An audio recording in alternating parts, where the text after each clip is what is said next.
Hey my dudes, how's it hanging? It's your boy ZNF1 here. Today I'm with my bro Markel, and we're kind of just going to go into discussion about occult or secret societies and kind of like the entanglement in modern society. And with that being said, let's go ahead and just jump right into it. Thank you for having me. I appreciate am I your first guest? Yes, sir. You are my first guest. Hey, I take that with great honor and pride. Oh, yeah.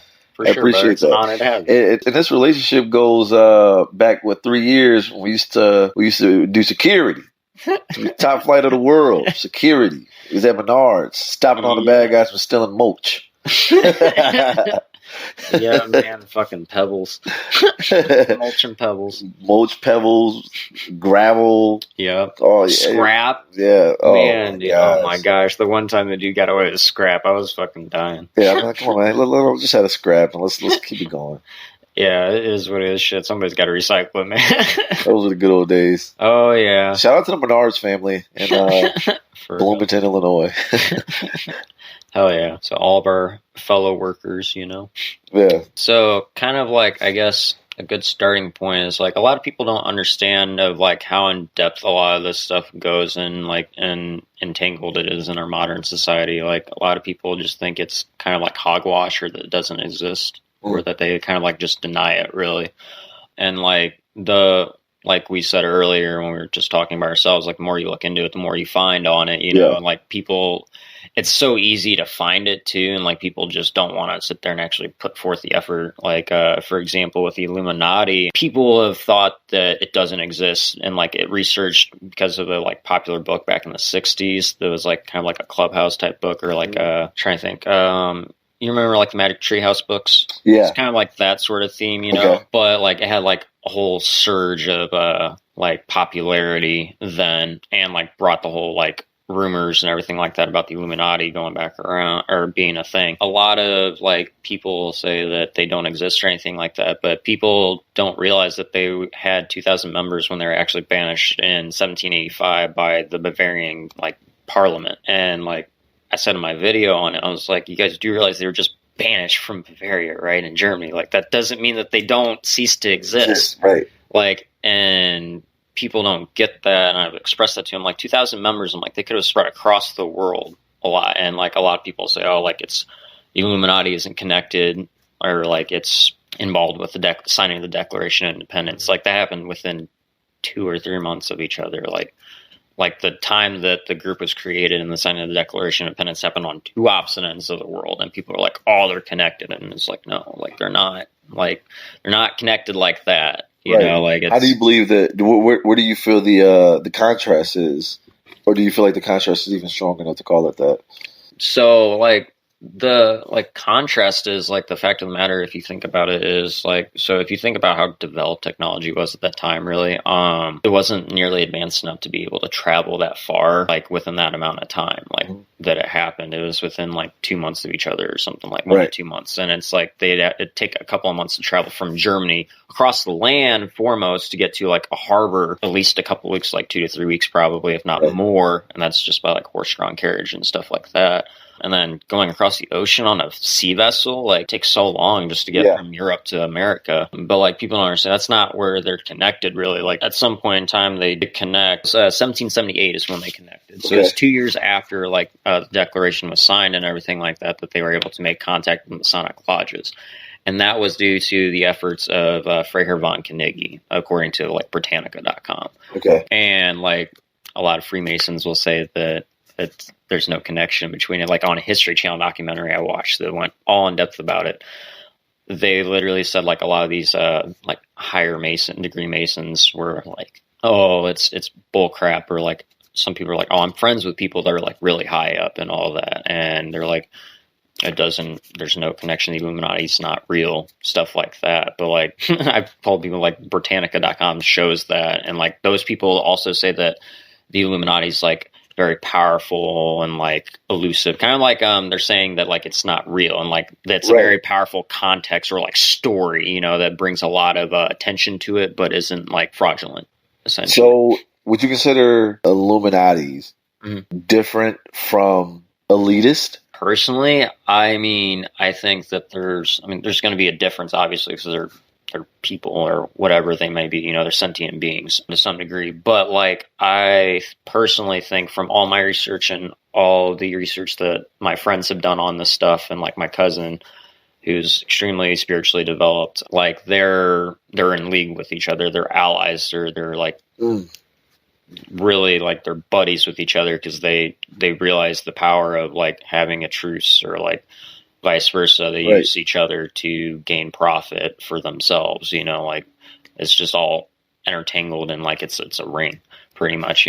Yeah. So like, and people don't understand, like it connects to political platforms. It connects to like celebrities and stuff like that, and like people like Lady Gaga, like supposedly, or like Tom Hanks, et cetera, Joe Biden, Barack Obama, Clintons, especially, Rockefellers, et cetera, all that's kind of like connected in my mind. Like they're all just one big group, and it's not just here in America, it's across the world. Right. Like it's, people think it's just America, or vice versa. Yeah, that'd be nice to believe if it was just in America. But I mean, you look at the rest of the world, arguably, and once you know all the stuff and you find all the stuff, like you kind of like start connecting the dots. Like it's like, oh, this happened here, and this is where this happened. Like I can go into stuff about COVID and how it's all connected to that, and like why it's so blown up, and it's larger than what it blown up in a larger portion than what it actually is. Like currently, like it's. I'm not like trying to be disrespectful towards any families or anything, like I understand that people have died from it, and that sucks. But a lot of people don't understand that, like, and this connects to Big Pharma too. They're a part of it as well. Like people don't understand that they're adding deaths to the toll just to increase paranoia, like they did back in the 50s or like during like the Reagan administrations. It's like what they did before with people, where they sit there and like use certain things to manipulate people, or like manipulate the masses, like they did in the 70s, I think, or something like that. To trick the masses, you're saying? Yeah, exactly. Kind of like blind them and like use it as like a distraction. A distraction. Yeah. Well, because you give like so for anybody's listening, to help them on like the journey of research, or like their journey of enlightenment, what tangible things or practical things that like were produced from like this misdirection or being misguided through communications of like Big Pharma and politics and all these other things? Like, do you have like any like tangibles that you could give like someone that's like listening? But like, so like the main example I think of most of the time is just like COVID. That's just because like a lot of it's covering up like sex trafficking and pedophilia rings and stuff like that. Like, for example, like Jeffrey Epstein, he got put away, right? And then like, he's got a lot of money. Like, honestly, like anybody that's listening, you have a shit ton of money, you can do a lot of things. So like, you really can, and a lot of shitty things and awful things. And not just him, but like there's other things that have gone on. So like Epstein didn't kill himself, and all the evidence that I've come up upon and like researched, it was faked. I mean, you can cover that stuff up if you have shit ton of money. Faked as in like he is alive still? Yeah, okay. and hiding, like just chilling, doing his thing, unfortunately. Wow. Why would he be hiding? Because he doesn't want to be found out, and so people think that he's dead, so he can continue doing what he wants and being in power, or like having the power and influence that he does, to or satisfy his selfish, egotistical needs and desires. That's like the best way I can explain it. I don't really necessarily. It's hard to find evidence on where he is exactly, right? And like it's just because it's in the system, like he's interlinked with the system and stuff like that, so he can be protected. Yeah, exactly. Right. So the system isn't exposed more. But like, so another example I can kind of think of, I can't really think of like a particular example that kind of like demonstrates the like a distraction person. Well, I guess I could say it's kind of like it's a cover up in a sense. But so my cousin told me about this with like Hillary Clinton and Barack Obama. Uh-huh. They had emails exchanged about a party that they were having, and there's emails about it, and it's like hot dogs. You're referring like to hot dogs, but they're covering up the fact that they were talking about like children and stuff like that, because like they had like emails talking about like, I can't remember how, it was like hundreds of thousands of dollars, if not more, on like hot dogs. And like it's a crazy amount on it, and it's just like you don't really, even at the White House, like you'd think, right, like with how many guests they have, you don't need like more than like 100,000 at the most. It was like more than that though. Eating a lot of hot dogs. Apparently, man. Fuckingly. But like this used to cover up like all the crap talking about pedophilia and all that, or like their connections to the pedophilia rings. And they, Hillary said that in an email to Barack Obama, she's like, bro, if you keep doing this shit, we're going to be exposed. Huh. Like, that's what my cousin told me. And like he does his research. Like I trust a great majority of the stuff he's said on it. So like any other examples I'm trying to think of. So like I know like particularly in like the 60s and the 70s, I'm just trying to think of what was going on. A lot of times, a lot of the distractions are wars and stuff like that. Yes. There's been like speculations talking about like how a lot of wars are just like essentially distractions for what's really going on, and they just use it as like pivotal points to like trigger people or to like get them to focus on it. I know like specifically like the 60s and the 70s, but like it was during like the Reagan administration, or not the Reagan, the Nixon administration, there was a lot of stuff going on, like Watergate and stuff like that happening. They did so much stuff to try to cover that up too. I think it's mad important for people to understand the severity and how real trafficking is, and just to put it into perspective, which is crazy to me because I just finished, as you know, I just finished a internship with the Orlando Magic, the NBA team. Okay. And when you look at top sports here in America, the NFL, the NBA, MLB, and the NHL, combined, they generate about $32.4 billion per year. But when you look at human trafficking globally, it profits, and this is off the DoSomething.org. Human trafficking earns global profits of roughly $150 billion a year. That's insane. Yeah, that trafficking, it has to be in our face, just like sports. Oh, yeah. So like it's right in our face, right under our nose. We relatively know what's going on. We relatively know who is the leader of all of these sports, but trafficking, for it to be far, far more superior than all of the things that we celebrate and socialize over, those things has to be around us too. You know, so it does bring up good points of like what's being covered, why is it not being covered, or like, are we really seeing these things with our own eyes and just choosing to neglect the truth and neglect what is actually happening? Yeah, I'm glad you brought that up too, because a band called Our Last Night that I listened to, they actually did a song just like specifically about that, and they like go like they say that exactly. They're just like, well, we sit there and like they were talking about how ignorant people sit there and like cover their eyes or like close their eyes just for a little bit so they can like experience like bliss essentially, and it's fucked up. Yeah. And then they, at the end of the video, they also go into like talking about like how they're like joining with a program called R that fights like against sex trafficking and stuff like that, and like child sex trafficking specifically, I think. But like it's what people like won't sit there and understand, that like it's really like that, and it sucks, but like if you're sitting there choosing to make yourself blind to it, you're just as equally as part of the problem as the people doing it themselves. Like, and it's sad. Like it genuinely is sad, the fact that people don't get that. Yeah, and I think that people think too, there's a misconception, and I can be the first to say that I don't totally understand or know everything when it comes to trafficking. Right, yeah. But like something that I think we typically think about it is just like, it's violent, it's aggressive, it's all of these like crazy things that like you were able to point out and see it and be like, oh, that's sexual exploitation, that's sexual abuse. And it doesn't always happen like that. Yeah, no, so like sure. Sexual exploitation could be a girl doesn't really like you. And she's not attracted to you. You know, she may enjoy your company, but she's not like trying to further engage in anything with you.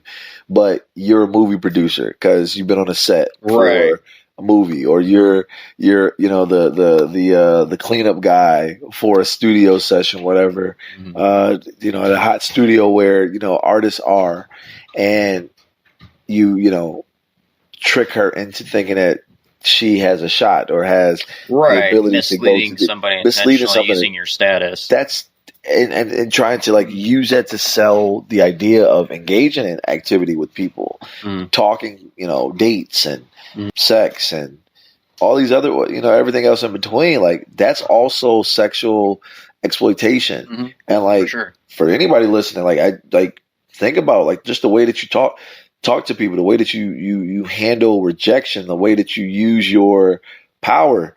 It's not always that like there's these like Jeff Bezos or celebrity people that are the only one using their power. Everyday people can use their power over something and someone exactly just as much as they can. Oh yeah. And so that's why I do think that sexual exploitation and trafficking is right there in front of our face, because again, we find ways to make excuses for it, and we find ways to kind of ignore signs because, well, okay, well, it's not our business, or hey, well, good for her, like she's having a come up, or he's having a come up, or at least he's getting this out of the deal, but you're being exploited to do so. Right. That leads to trafficking. That's exactly how trafficking is. It's one of the more sought after ways of making money. Right, exactly. It's and slavery too. Like for sure. And it's not like people also understand like slavery isn't just in shackles as like the American movies and educational books try to get us to do, but like mental slavery shackles. There's mental shackles. There could be I mean, when you look at California, just passed a new bill that has some of those inmates being fire safety officers, and so they'll be first responders. And I'm just like, on a service that sound cool, I guess it's cute, but like, what are you paying those people that are risking their lives, that are and anybody that works in that field of fire safety? It is extremely dangerous. It's extremely dangerous. It's extremely exhausting.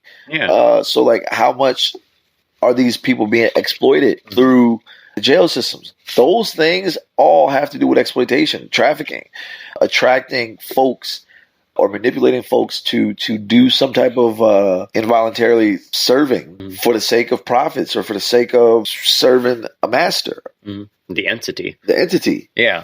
It's a lot of these examples that are right in front of our face that, again, we get too gun shy when we see them. Like, oh, no, you didn't think at all. And that's the thing about it. So I just want to encourage people, like, this stuff is right here in our face. It's right and they do it intentionally too. All the time. That's how you get away with shit. You hide it in plain sight. Like, that's literally, especially in modern society, that's the biggest thing. I have learned that through my interactions with people and like just being out on the streets, like that is the thing you do. You don't want to get caught. You just hide it in plain sight. You just hide it right there in front of people's noses and they don't fucking see it. It's because a lot of people don't have common sense anymore. Like, unfortunately, and like back with the whole thing, like on mental shackles too, like in a book by author who goes by the like alias Archangel X. It's a book called The Ritual Abuse Secrets of the Illuminati. They literally go in depth and like, they can even, like, anybody listening, you guys can listen to it in like the audio clip that they have on Amazon. He talks about how they sit there and like tell these children, and like they set up fake burials of it, like, and they put those children in the coffin and like they bring them up and there's like, yo, like, you do that shit, that's where you're gonna fucking go, like, if you ever expose what's going on here. And not only that, they also sit there and brainwash the children, like the other members, just like the adults, and they don't necessarily have to be like higher ups either. They'll sit there and like tell the children, if they speak of group night activities from the previous night, they'll tell the child it was just a dream or they're just imagining it. Right. Like, they're creating mental shackles, and like from an early age, like a lot of kids, I think it's like the age of like 2 or 3, they fucking bring them in and they just start brainwashing them and putting them in shackles and everything like that. And it's really fucked up. Like, and people don't really get that that's actually happening. Like, it's sad. Like, and I can feel myself being stressed and like deeply saddened talking about it right now, like, it sucks. Like, people don't understand that's the type of mental shackles they use. It's brainwashing and it's manipulating people. Like, and that's the thing. It's just like an abusive like spouse or like an ex. Like, they sit there and use those mental shackles to keep you locked in and keep you afraid, so you don't sit there and expose them. Yeah, it's actually it's just ironic you saying that, because I was just having this conversation about, and I don't know all the details. The details to me doesn't really matter. It's just more so of what was said. But in my group chat, they're talking about Meg Thee Stallion and Tory Lanez, and there was a domestic dispute that happened that, you know, Meg Thee Stallion shot, and, you know, it's being situated right now. I really don't know the details. Doesn't really matter to me. But in the group chat, it was said that if he really did it, Meg should have took the opportunity to speak up about domestic violence and abuse for the abuse that she suffered, because it's a thing right now. It's a movement. And I was really offended by that, because one, that automatically diminishes the victim's story right off the bat. Right off the bat. And it's kind of like goes to that brainwashing thing where now, before I even say something, it's like, okay, well, you're not going to believe me anyway. Right, exactly. Yeah, you know? That's like the thing with most people I engage with. It's like, you guys aren't going to believe me, and that goes into like systematic brainwashing and schooling and stuff like that. Not even just schooling, but more so the mainstream media. Just the upbringing of how mainstream media interact with things. And it was also said that like, oh, because like she's not saying anything, it makes her look guilty. And it's like, to a fool, yes, it does make her look guilty. And I'm just like, the mental barriers people have against abuse, it's tough. You know, what if there's a mom and a dad? The dad works, brings in the money, takes care of her and the kids and stuff like that. Does a woman just leave easily, like from abuse by not having things? Like, it's so many different barriers that people don't speak up against. Because I know, like, you know, the guy works, he brings in the money. If he's not working, he's not bringing in the money, then what does that mean for me and my kids? Oh, he can change.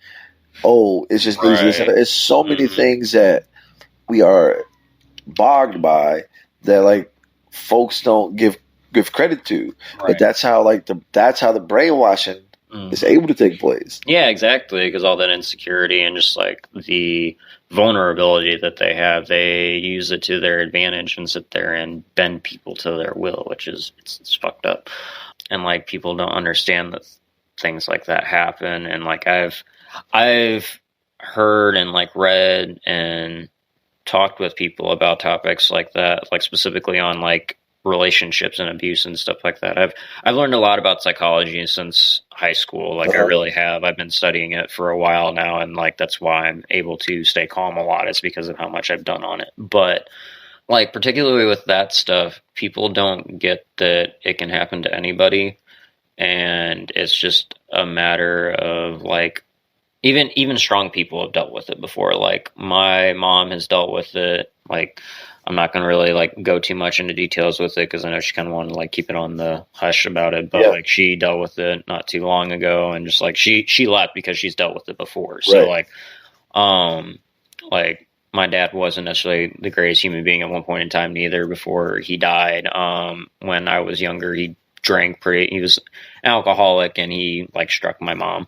So like, he changed from that, obviously, but like, there's things that go on like that are severely worse, where they're sitting there mentally abusing them as well, and just being like, yo, if you leave me, I'm going to sit here and do this to you, or like, I'm going to take the kid away, etc. Like, I've dealt with situations to themselves like, oh, I'm going to hurt myself. Right, like that's the thing that people really don't understand. That's like one that's not really talked about as much neither, I've noticed. It's just like how people sit there and be just like, oh, if you leave me, I'm gonna kill myself, you know, or like, I'm gonna sit here and just fucking like slit my wrist, or like beat the shit out of myself, vice versa, you know. Like, I've heard friends about that. One of my exes had to deal with that too, and I'm just like, it's not right, dude. And I'm like, they shouldn't be saying that at all. I'm like, you really shouldn't be fucking with them. And like, they had to go through it themselves, because unfortunately a lot of people do. But like, people don't get like how common it is that it actually happens. Like, if you were to sit there and like look it up, it happens a lot more than what you think it is. I mean, it happens a lot more, and I honestly encourage anybody listening, like, go look it up, and like, you'll be shocked at, or you might be shocked at like how large the amount of people are that have to deal with like mental and physical abuse in a year are, even just in your country or your state. Yeah, and one of the things I think is also like easy to do is just how we choose to be involved in our communities, how we choose to be involved in our school. I remember I had a speaking engagement a couple of months ago with a school district, and we talked about weaponizing education, how education is weaponized. And they're like, well, what do you mean? And I was like, I can recall in high school, if a girl dress in a provocative manner, Right. she would get in trouble. Yeah, exactly. She would get in trouble for dressing that way. Mm-hmm. But what about the 17 boys that touched her, Right, pulled her bra strap, looked under the desk, or grabbed her, or catcalled her, or whatever the case may be? What is the education and teaching there? So what you're doing as infrastructure, as a system, is saying like, hey, girls, like, you don't dress this way. Demoralizing women, or like just targeting women and targeting them. Yeah, exactly. Or and we know that women dress like that for a multitude of reasons. One, maybe because they just want to. Two, because like maybe there's some attention there. Three, maybe just because like it just looks cute. Like, yeah, exactly. That's what's up. She want to show her legs or whatever the case may be. And and those are real, natural, and authentic thoughts and feelings in the real world. Yeah. And so like women will get mad at men. Rightfully so, but like, to me, I think it's, it's about how you understand things. Right. But you get to college, right? You get to this age of where like that was the teaching, and then you get into college and you wonder like why boys act the way that they do. Why do these older boys grow up to young men to perpetuate some of these issues? It's like, well, the infrastructure set it up to be that way. Yeah, the system set it up to be. You know what I mean? Yeah. And like that's one of the things that like it's easy to be evolved into your community, evolved into your school. Right. Because like now we're dealing, and I'm glad that we're here now, but it should not have taken this long for us to start talking about how we treat and interact with women. Right, yeah. Or just like another human being in general. I'm not saying like to both sides. Yeah, just like as an equal, sentient being, like we should all address each other, and like that goes in just like anybody you consider attractive, like as a whole, like you should treat them as a decent human being, like you shouldn't treat them as an object or material, which that's often what like the system does, specific like the system that's like targeted the black community and stuff like that severely for a long time, since like Martin Luther King was around and all that, and since before then. Since as long as we can remember, a few things that people must recognize that that are important to cultures are your commandments, the way that you choose to interact with each other, right? How you interact with yourself, your property, your liberties, your beliefs. So whether that comes from a religious practice or spiritual practice, right? What are your beliefs built off of, and then also your communication. How are you communicating? Like I tell people all the time, like. Black people's first language is not English. The first religion is not Christianity. No. Those are all things that have been adopted. Right, exactly. Forced down our throat. Exactly, for real. Those things are huge.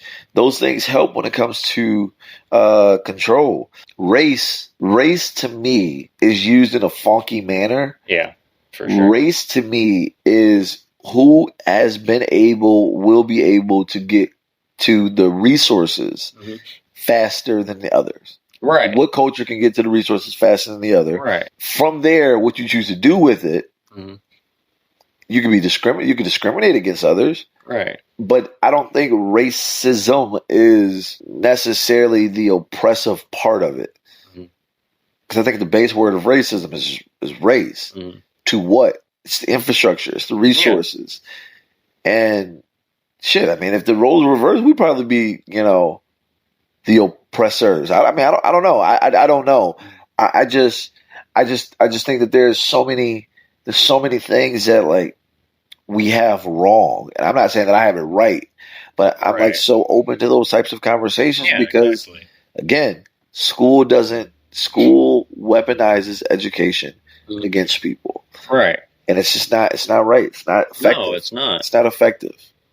Like we're naturally born students and teachers. Like as soon as we like start communicating with one another, like you are until the day you die. Like I've told people, I'm always going to be a student and a teacher. Like until I like die, that's what I'm going to be. Like I'll always be somebody who's open-minded and willing to listen to others. Like as long as they're not ignorant or being an asshole to people. Like I'll listen to you. Like if you have some bit of information I might not know, like. As a human being, like I feel obliged to listen to you until you give me a reason not to, you know, Right. like 1000%. and that's just a respect thing for anybody. Like, it doesn't matter who you are, even if I don't like you. Like, if I know you have valid input on something, I will listen to you on that thing that I know you have valid input on. Yeah. Like, I don't necessarily have to like talk to you all the time, but like I will listen to you still, like if I need to. Yeah. Or like the better of, like, for example, my job, or vice versa. Like, if it's for the better of like the whole community that I'm around, like I'm going to listen to you because it's for the better of the community, and like you still are good for something, you know? Right. That's huge to look at. Let me ask you this. What made you want to become more enlightened? So, I don't know. I've always just like been very interested in developing myself as a human being. Like, as far as I can recall, like my dad and like my mom both kind of like encouraged me just to kind of like be the best person I can be. Once I like started dealing with my OCD really bad, and like after all of that happened, that's like kind of like I had a spiritual awakening, so to speak, was then, as far as I can recall.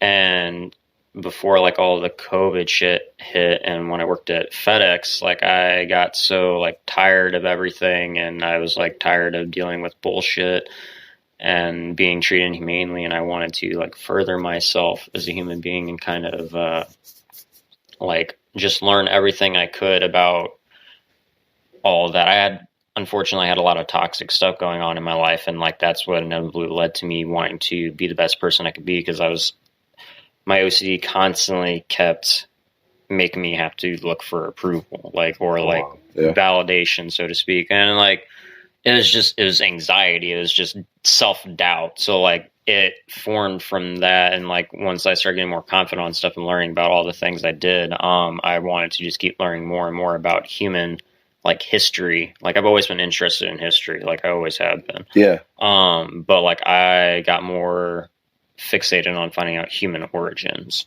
and like oftentimes with spiritual like awakenings and stuff like that, they say that's generally where it happens, where you start taking an interest more so in human like origins and everything. Yep. And like that all happened like 2 years ago for me, just about. So, or 3, yeah, within the last time me and you like really communicated and stuff like that, like a year after that or so is when it really started to happen. Really, when you start to dive deep. Yeah, exactly. And that's when I started like divulging into like learning more about like the system and everything. I mean, I've already been like on the trend of finding the flaws in the system since it's what I was taught to do, is like to sit there and judge the system and question the system, question everything. Yeah. I have a scientific mind. That's why I like science so much as a kid, is because you're literally researching and then you're proving. Trying to prove, yep. Yeah, it's cause and effect, or like you're just experimentation. Like, it's so it's just been like interesting to me in terms of like science. Like, that was always cool because I'm seeing a physical representation of how things work. Yeah. And I can't really remember who the gentleman is, but he does the like all the narrations for Cosmos and stuff like that, or he did do them. African American gentleman, so like brilliant minded and stuff like that. He talked about it in like a video podcast he did. It was on YouTube, and I was listening to it earlier today, just like while I was making brownies and stuff like that. And he was talking about how like naturally by nature, like a child, like once they're at a certain age, like if they're like 2 or 3 and they sit there and kind of like see a puddle, they're naturally going to want to go and like splash in it, you know? Yeah, interact with it. Yeah, and like a lot of times parents will move them around and stuff like that, and like hinder that like creativity and stuff like that, you know? But like I always had my parents like do that a lot more than like what a lot of other people did, or like the figureheads, or like the parental figureheads inside my life, whether it's my grandparents, et cetera, et cetera. Like my paternal side of my family is very encouraging and just very supportive of me doing that. So like I had that naturally, and like my mom was always encouraging me being interested in science. Like I've always had a very nurturing environment for the most part. Me and my mom not gotten along a lot, but she had her problems at the time, and it is what it is. But like my family is just so nurturing of like that curiosity that I had about nature and like reality and everything around me, you know? So like that's kind of like it all started from the time I was born, but like the spiritual enlightenment, or like when I started becoming more of an enlightened being, was like particularly like 2 years ago. So like generally or something. I think one of the things that you said that was most important part, especially for folks to like understand what it means and where it can go, is like challenge the system. And just because you say challenge something doesn't mean that it's necessarily like you have to be aggressive about it or you have to be combative about it, but just asking questions, exploring the full capacities of things and seeing how things are meant to work. Because I tell people this all the time. You know, we have gifts that can be used as tools or they can be used as weapons. It's a choice. Exactly. It's a choice at the end of the day. Yeah, martial arts represents that especially like very heavily. Yeah. Like you are literally a tool or like a weapon. Like you can be a tool that helps people or like a person who helps people, or you can be a person that destroys people. Yeah, absolutely. So or harms. I feel mad grateful to be here, and I thank you for the platform and you know, for folks that care to, you know, join a community that do house folks for thought, you know, and like their mental struggles and exercise. It's this group called Stay Alive, a brand for the broken. Highly recommend it. Which I'll send you the details on it, just so if you want to like put it the link into the you know, for folks that's listening.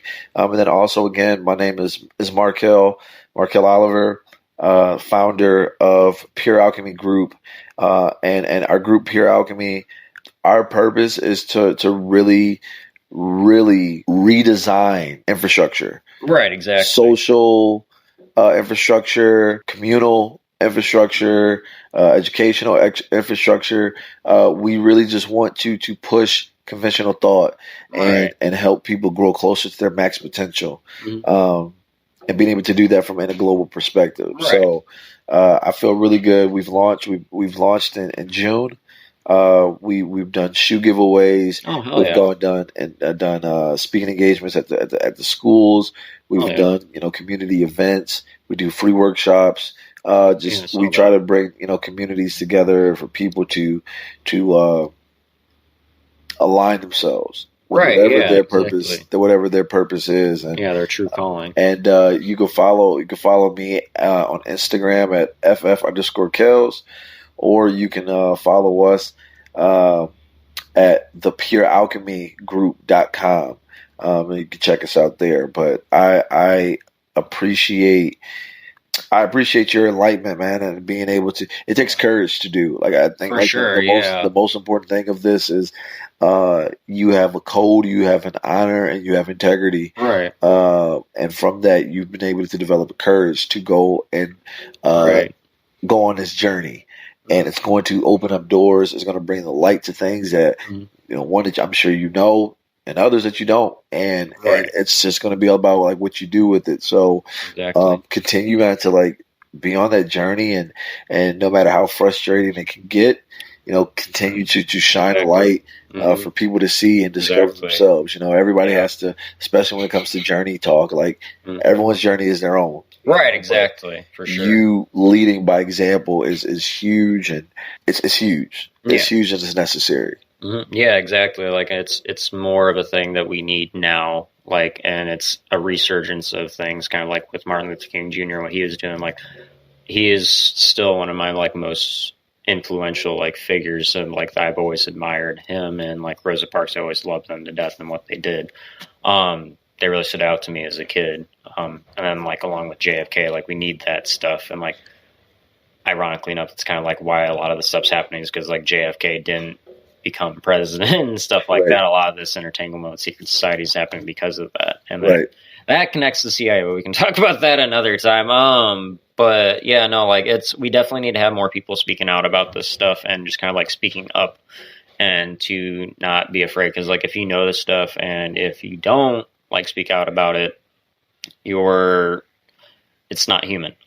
You know, like that's the thing. Like everybody I've listened to is like, you know, this knowledge, it's very inhumane not to want to spread it naturally, you know, like by nature, generally most people want to spread this information and get it out if they are truly human. Yes. You know, Yes. So, and like they care about others. So, but yeah, so like, it's definitely a pleasure having you here. Like, it's nice seeing you again, and I was very happy to have this discussion with you. It's opened up some doors for me, and I really appreciate that. And so maybe we can hopefully do this again sometime. 1000%, man. You got my word. Hell yeah, that's what's up. Hell yeah. But no, like, so anybody that's out there listening to, like, I hope you guys know it's not always easy for me to do stuff like this. I do get nervous about it, and I have my false thoughts that pop in my head and stuff like that, or like just I get scared, but you got to sit here and work through it. Like, it's just a temporary state of being. Like, you can either choose to stay that way, or you can choose to further yourself and evolve as a human being. Yep. But that being said, though, I do hope you guys enjoyed this and found it enlightening or educational to some degree, and enjoyed the discussion that me and Markel had. Like I said, check out Pure Alchemy. It's, as far as I've gathered, it's a pretty good group. It's along the same pages of what I'm doing, trying to just enlighten people and like enlighten those, or bring people to their paths of enlightenment around them. So that's the correct way to, but just kind of like educating people and stuff like that in a good, positive manner and a nurturing manner, which is what we want as good human beings. So like, definitely check them out. Like, they're a good group. Like, I haven't really, I haven't seen anything bad from anything I've seen on their stuff. So, and if you guys want, feel free to check me out on Twitch, Zian_F1. It's a pretty decent stream, so I'd love to have more people there. I've been wanting to have a lot more social time on my stream, so feel free to come hop in or go check out my YouTube. It's Zelda Naruto Fan 1. That being said, though, I do hope that you guys take care to anybody listening, and I hope that you guys have a good day, and don't forget to live long and prosper, and take care in peace, my dudes.